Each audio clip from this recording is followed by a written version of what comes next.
Hey, welcome back. Today's episode, I wanted to do the rest of the first round draft review. I know it's been a couple days. Top three rounds are all done now. I wanted to do some other stuff first, but yeah, I thought I'd get to this now. So we'll jump right into it. I think last time we left off at pick number 12. So pick number 13 on our screen here is Sean McElderry. This guy has a crazy, crazy bat. He looks like a left fielder to me.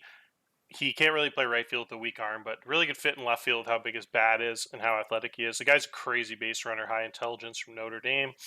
The guy hit 300 with 17 home runs. He had 20 and 16 home runs the last couple seasons in college, and a monster jump on a scouting report here. So it's up to 65 contacts, 70 gap power, and he has a 60 approach. So this guy's just one of the best pure hitters in the draft. Definitely right in the top five. I'll actually show you my Excel thing. So I usually kind of keep this to myself until later in the draft, but I just manually did it so you could only see the players taken. So this is all the players taken in the draft so far up until this point. I had a 68. So the hit potential grade is just a combination. It essentially is like takes all the main potentials. So it's like 30% hit. It's like 28% hit tool. Really small amount of gap. I don't value gap power super high, and then it's like 27% home run power, and then like 20 or 18% I, and like 10% avoid K. So that all adds up.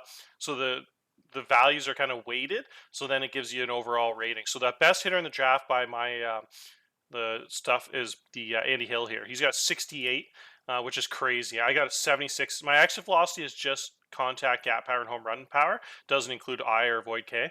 So it's just like how hard they hit the ball, and then the discipline is the two that aren't included in exit velocity. That's just like the I and avoid K. It's like 65% I and like 35% avoid K to add up to that one. So you can kind of see like what kind of hitters they are if you look at this category. And then you see all this other stuff, which is kind of cool. I can show you guys how to do like an export here one day, get all this information. But essentially, this is all just copy and pasted information. And then the standard deviation is really cool. It was Tyler's idea, the Seattle guy there. He taught me how to do that. It was just essentially you take their potential here, which is like 68 for Hill, and then the average potential in the draft, as you can see up here, the averages. So 39 is the average. So he's 3.7 deviations above the average, which is crazy. So you can see how much better he is than everyone else as a hitter. There's only two hitters in the draft above 2.9, and he's a 3.75. And then you have 2.31 as the first overall pick, Robbie Kazarus here. This is based on my scout. And it also has the OSA in case you want to see the difference. So the OSAs are right beside. I have the hit potential here, and then the OSA potential there. And then you have the current. So the current is weighted the exact same as the potentials, but obviously it just takes the currents. So you can see here on the currents that Danny Madeira here has a 44 current, and no one else in the entire draft has over 37. So his currents are just insane. As you can see, 40 current hit tool, 45 current power, and 40 current I.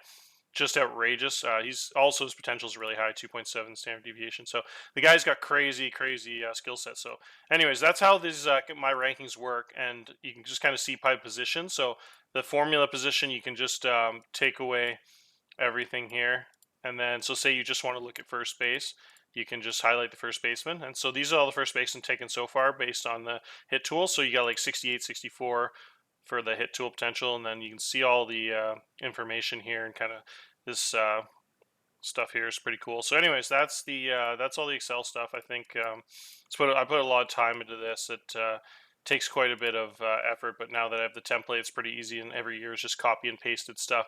The real tricky formula is the formula position. That's like real cool. That's probably the toughest thing I did out of everything. So if you look at the data tab, you essentially have this massive formula that I made, and it starts at the top, and it says like if they have 55 catchability, they're considered a catcher, and then it's like a comma. And it's like if they don't hit that criteria, they just keep going down the list, and so it goes like the defensive spectrum. So the highest would be like catcher.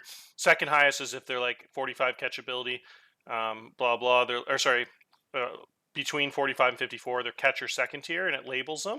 And then if it's like they don't hit that, it goes down to catcher, but not really if they're like under 45 ability. And then the next one is like elite center field / shortstop. If they can do both, they need 65 range and infield and outfield, and then like 50 turn double play and 50 avoid K, all that stuff. And turn double play and like all that. And then if it just keeps going down, so it goes like the elite shortstop and center fielders, and then if they don't do that, they get down to shortstop elite. And if you don't meet that criteria, they go to center field elite. If they don't meet that, third base elite. And it just keeps going down the spectrum right till the bottom where it gets to DH can mash or non-draftable hitter.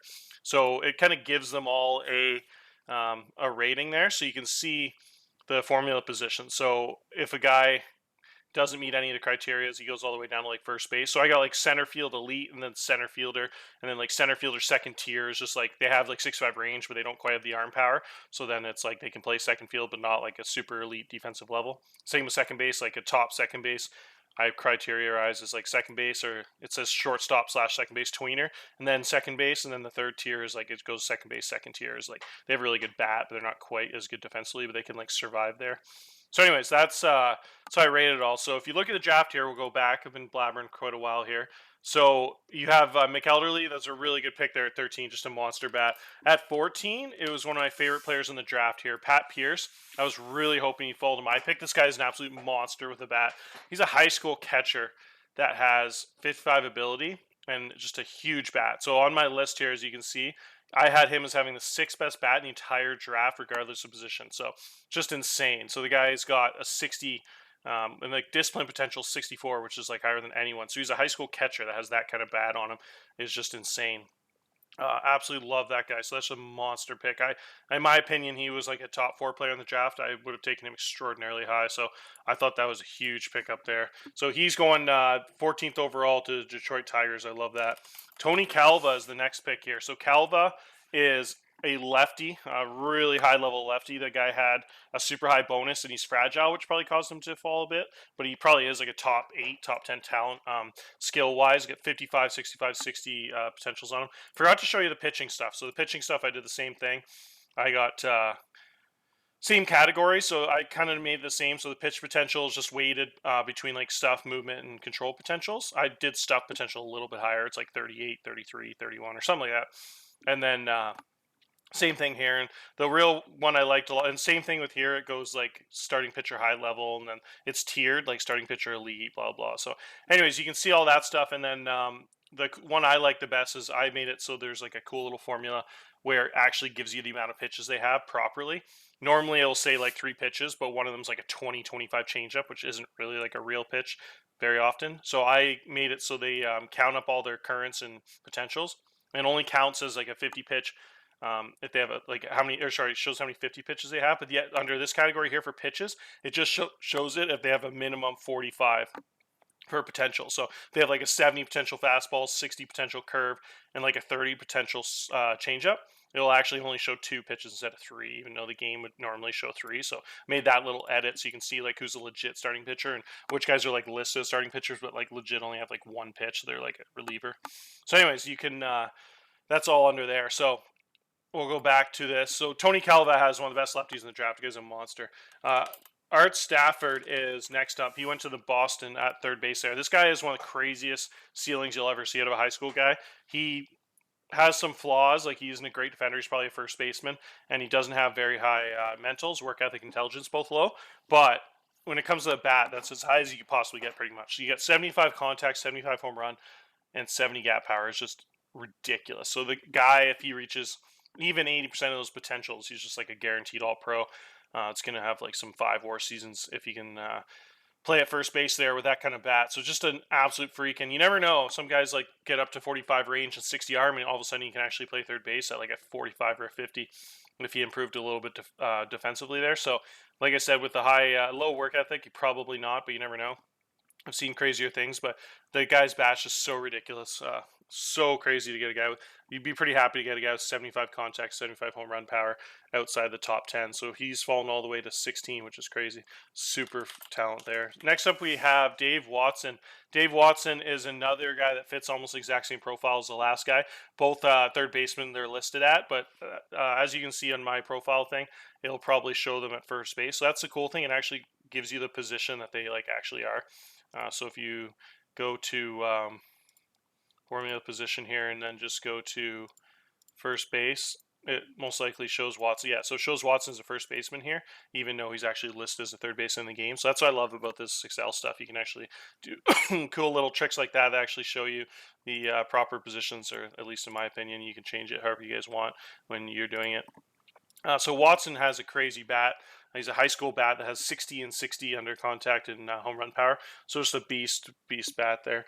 Another a lot of big power bats going in this draft early on. Next up, we have one of the highest ceilings in the draft. This guy had a huge $7.5 million signing bonus, which might have caused him to fall a bit. He's probably like a top 4 pick in the draft with his ceiling, but it's kind of risky taking those high school pitchers sometimes. Montreal, who has a ton of talented young guys, so them to add one of the highest ceiling guys in the draft is pretty scary. So they already have so many freaky guys that are like 22 and under.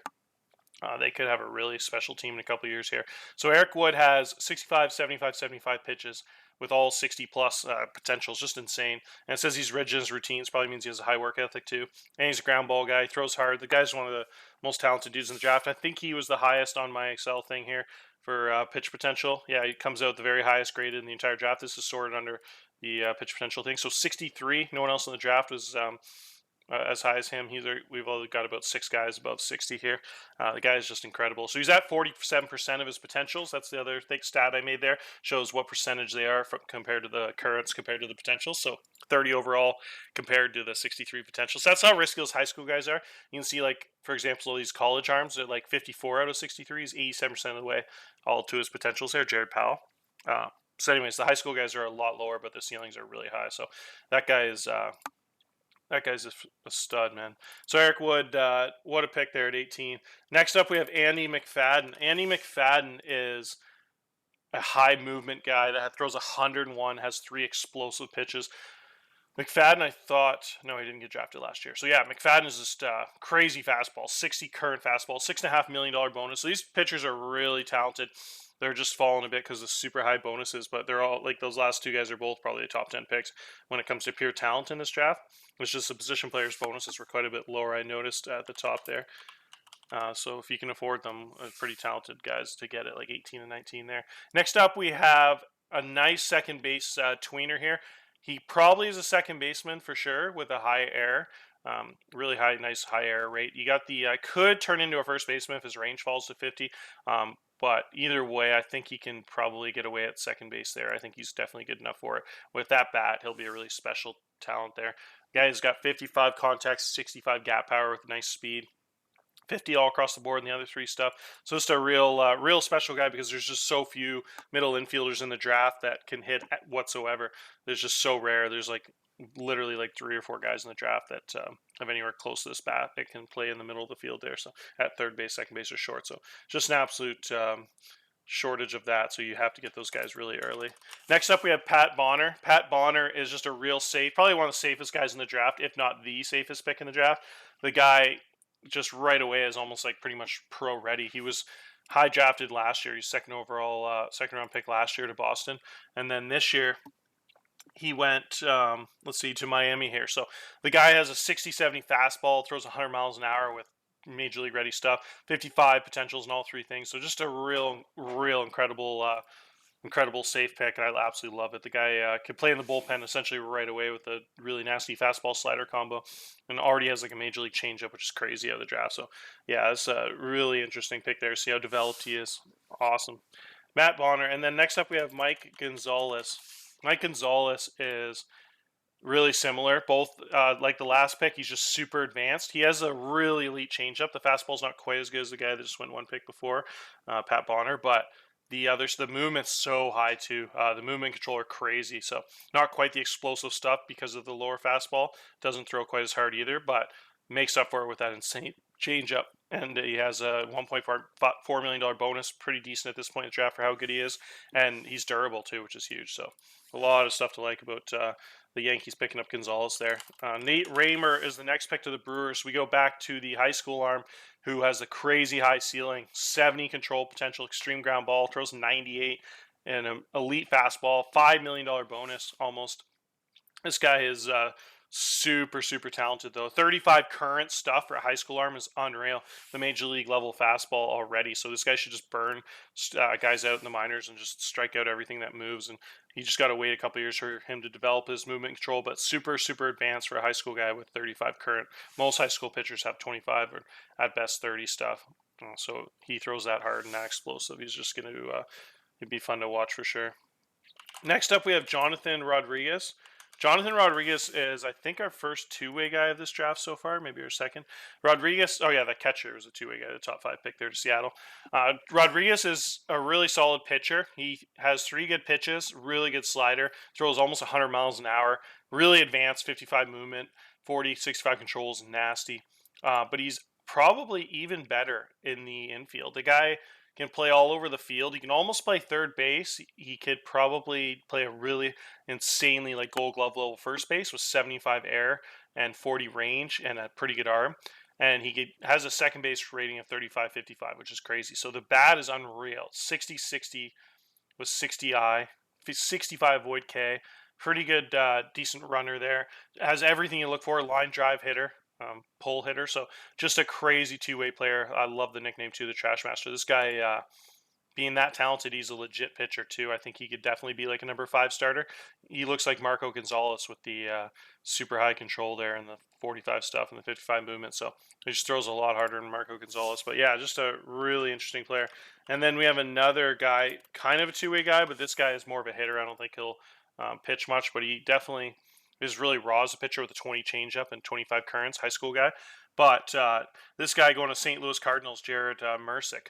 This guy's a crazy bat. This guy's got 80 contact, 35 current for a high school hitter is just insane. They're really raw in the power and eye departments, but he can play left field, and he's got an 80 bat with 60 power. So just a really special high ceiling talent, really raw, low floor, high ceiling type guy. So it'll be really interesting to see if he develops. I love that pick at the end of the first round there. Next up, we have my guy. I picked CJ Levine, who I had as one of the more developed guys in the draft. I had Levine at 60 contact, 55 home run, which is a little bit higher than some other players. The OSA has him a little bit lower in power. They have 55 arm on him. I loved him because his mental, so he had the high work ethic and high intelligence and some other greens. Really solid athlete too, 70 runner. Just has pretty much everything you look for. No big weaknesses in his game. Like a true 5-tool player. Guy has all 50s plus everything, every single category essentially. So really like him. I think I should be able to put him at a really high level in the minors right away. Probably A ball or A plus right out of the gate at 22 years old with the 40 currents, and he should be able to survive there. And we'll see how fast he can get to the majors, hopefully. But really liked how developed he was. When you get a guy that's that developed at the end of the first round, but he also has such a good ceiling, guy can play center field, like 60 contact, 55 power. Probably could be as good as like a 4.5 WAR center fielder. The 65 range, the only thing that scared me a little bit. I know if it drops to 60, it's tough for those guys to survive in center field, but I figured it was good enough where he could still be a left fielder for sure with the high range, and the bat would be good enough to play in the corner. So that's why I ultimately went with him. I really liked the combination of the good mentals with the high floor and the pretty good ceiling still. So anyways, he was a good choice in my opinion. That's why I liked him a lot. Next up, we have Eric Buchanan. Eric is a crazy movement, 6'8" high school pitcher with 80 hold, lefty, so no one's ever going to steal on this guy. 3 really good pitches, just a crazy ceiling with how insane that movement is. Such a nasty profile there for Tampa Bay, so really like that high school arm. $8.5 million bonus. I mean, obviously in real life, a guy that talented, a 6'8" lefty that throws that hard and has that good of overall ratings across the board, he's definitely going to be a really special guy. Like pretty much he's like a David Price type prospect at like 6. David Price like 6'6" and super talented, threw really hard, really advanced pitches. So probably makes sense why he has an $8.5 million bonus. That guy would be really sought after the college level for sure. Oregon would be like dying to get him into school there. Next up, we have Mike Harris. Mike Harris to the Giants, like they need any more defense. My boy Tyler there.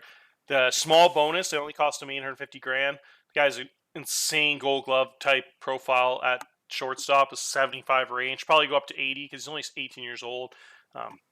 And so usually those really good defenders, when they're that young, get a little bit better. That's like what kind of like Luke Leto looks like and those type of guys in the draft. And they go up to like, wouldn't surprise me at all if this guy's arm went all the way to like 70 or 75. His air went up to like 70. It's just the incredible defender.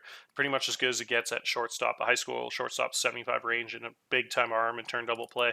And his bat's not bad either. 55 eye discipline. So the guy can get on base quite a bit with the eye there, and then also almost a 50 contact in a void K combination. So I mean, this guy is incredible. I was really tempted to take him too. I was really torn between a few guys. Harris was right up there with me with my pick a couple picks ago. I hated to pass on him, especially with how few shortstops I had in my system. But I just, I just really like that center fielder. But I mean, I might really regret passing on the shortstop, especially if he develops his bat because he looks incredible. Next up, we have Chris Thomas that went to Cleveland. Thomas has a monster bat. He is another Clemson boy, like my center fielder, and so it's the third Clemson center fielder or outfielder to go in this draft already, which is crazy. What an elite college outfield they must have had. The Chris Thomas here is a lefty bat, 60 contact potential and 60 gap power potential, high work ethic, monster arm there, play right field with 70 arm, really good base runner, fly ball hitter, high work ethic, just so many things that, so many arrows are going up there. I love so many things about his profile. Next up, we have Ben Bestow going to the Rockies. Benny here is another 6'8" high school pitcher. The guy has an 80 changeup potential, which is crazy. It's not a 20 either. 25 is a lot better than 20, just because 20 is the minimum. So it could actually be like a 10, and it'll still show 20. So it's like that's why that 20 control is a little scary. So this guy has about as low floor as it gets. He could be terrible with how if he never has his control, but I mean the ceiling is just so insane. It's worth taking at this point in the draft. You get a guy that high work ethic that has 80 changeup. Oh, if he gets anywhere close to that, he's gonna be really special. Especially with how he has such good stuff. He's a high school 17-year-old, throws 97 miles an hour. So this guy could throw like 101 miles an hour with like an 80 changeup, which would be ridiculous. So absolutely love the idea of how insane his ceiling might be. Tony Zafra is a pitcher that's a really developed, really one of the best pitchers in the draft. There's two guys that we went over earlier in the draft that went like 18, 19 that are really similar to him. He's got 55, 50, and 60 potentials in the three pitch categories. Dude strikes out a ton of guys in college, 33%. Has 5 good pitches, all major league level, 4 of them over 60. And the guy can also has a little bit of hitting tools, not really, but he's a really rangy dude. You can almost teach him in center field, which is hilarious. Be hilarious if you have a pitcher like late game substitution left field, be like a 60 left fielder or some defensive substitution or something. But anyways, he a crazy advanced pitching profile there with 35, 40, and 35 currents. Really nasty college stats. So just really nice safe pick there at the end of the first round. And then we have a couple compensation picks here. So we got Anvy here, who's a two-way guy. Anvy's actually a pitcher who has 3 good pitches, 60 control, throws 96 miles an hour, but he's also a really good center fielder with probably a little better in center field with really nasty range and contact and power combination. 70 runner, 60 avoid K, so it's a really cool profile. Another really cool two-way guy here. See how he develops. And then next up we have Ron Hayton. Hayton to the Diamondbacks is really cool. He's a lefty with 65 movement, throws really hard, has 360 pitches and a 50. Four good pitches, like I said, developed 40 and 35 currents there in those two. So if he can get a little more stuff there, which should come when his changeup develops, he's going to be a really nice prospect there. $4.44 million bonus is pretty high, but really skilled dude. Next up, we have Andy Fritz. Andy Fritz is where's he right here? Andy Fritz is another one, really cool high ceiling high school guy. A lot like the last guy. $8 million bonus, 75 changeup, 65 curveball, throws 90, so he should be able to improve his velocity. I wouldn't be surprised one bit if this guy's thrown like 95 in a couple of years, and that cutter went up to like a 65, and the stuff really developed. So this guy could. There's another guy that's really raw and is very raw, like most. Only a 35 and 30 and 20 as his current pitches. So you'd have to put him in rookie ball for a couple of years, but the guy has crazy ceiling. Struck out like 45% guys he faced in high school with crazy movement. So really cool player there. Is very expensive though. Next up we have Timmy Cochran. Cochran is a huge bat left fielder, really advanced 35-65 hit tool. Not much defense. He could probably be a first baseman or a left fielder, but really big hit tool and gap power and some nice avoid K there. Nice line drive hitter. So he's just kind of an advanced safe bat there in the compensation round. Next up, we had my compensation pick. I had a really good grade on the second baseman. I had 60 range on him I really liked. Was hoping with the high work ethic he could be able to improve these to like 50s at least and maybe 55 air and then be able to be pretty solid there at second base. But the main reason I just really liked his bat. There's so few. I didn't have much money either, so having the low bonus really helped too. I had really high grade in this guy. Just there's so few guys that can actually play second base that have that kind of bat on them. Really good gap power, so you hit a bunch of doubles and home runs. Really high hit tool with a 65 avoid K and 55 contact. So really liked his bat at second base. I really liked his profile overall. So I got 2 advanced college guys with my 2 picks. I was hoping they could play together in the minors right away here. Both at 22 years old, maybe play high A by the end of the year. So that was my thought process there.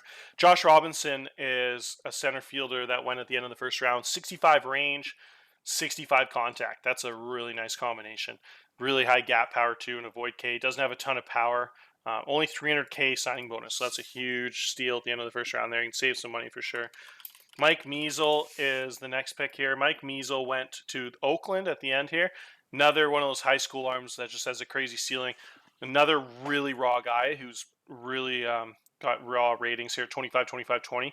But he does have a 40 current fastball, which is real nice. But the guy has, like 6 pitches here, throws pretty hard. He's a finesse guy that throws 93 miles an hour with an advanced fastball. So that's a really nice profile. Just like I said, he's going to be take a long time to develop with how raw he is. You just got to wait for a couple of years and be real patient on this guy. And maybe 5 years from now, he looks really special. $5 million bonus there.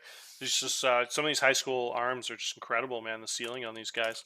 And then you got Timmy here with the huge hit tool. Guy's a 65 hit tool and avoid K 70 with the real nice defense at third base there. Doesn't have any power at all, but the gap power is so high, he should be able to make up for the lack of home runs with a bunch of doubles and triples, maybe have like a 115 ISO, and actually be a pretty productive player since he's a pretty good defender there. So lefty bat with a crazy hit tool should smash against righties. Probably have like a 65 contact versus righties there in a couple of years if he develops. So really interesting pick there. You have a third baseman with that high a contact tool. Next up, we have Dougie Todd. Doug Todd is a center fielder who looks like a right fielder to me, but we'll see. Has 70 infield range, but unfortunately can't really play there because how low the arm and double play are. But yeah, really good hitter there. Another guy with 65 hit tool, almost exact same as the last guy. Probably a corner bat with no power, but he has a really good running and really good gap power. So it's almost the exact same profiles as the third baseman. Just went 1 pick ahead, just a different position.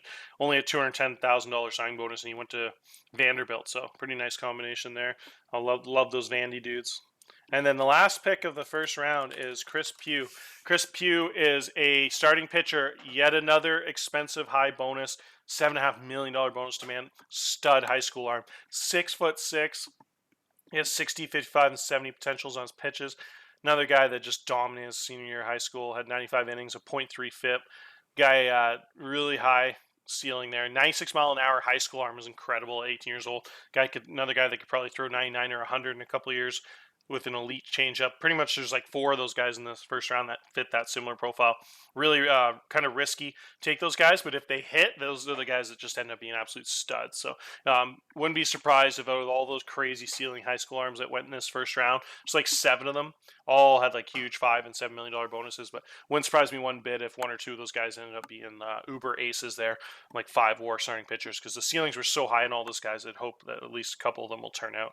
So it'll be really interesting to see which ones do. So we'll keep an eye on that over the next couple of years and see how their development goes in the minors. But yeah, another guy that nice 40-60 as your main pitch is pretty developed for a high school guy. So should be, even with the low currents there and movement and stuff, wouldn't surprise me if that nice cutter slider combination kind of helped him out a little bit in the low minors, and he actually had some early success there in rookie ball. So we'll see. Anyways, that's a long episode.